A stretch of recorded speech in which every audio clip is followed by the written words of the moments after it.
Virupaksha temple आणि त्याच्या आजूबाजूचा परिसर इथे आपण बघत आहोत.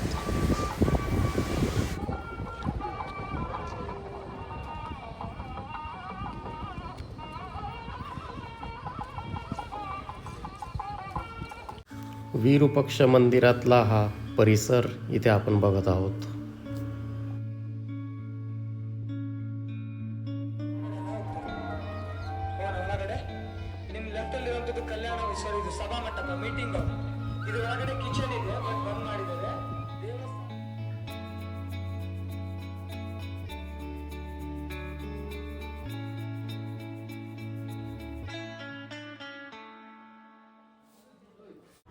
विरूपाक्ष मंदिर हे भगवान शंकराला समर्पित आहे.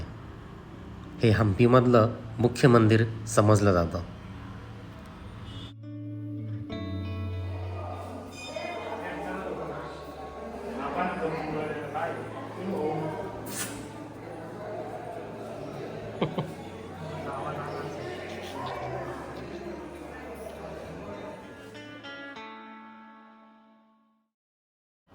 विरूपाक्ष मंदिराच्या गाभाऱ्यात व्हिडिओ शूटिंग किंवा फोटोग्राफी करण्यास मनाई आहे. आपण जे एरिया बघत आहोत ते मंदिराच्या इतर भागांचे आहेत.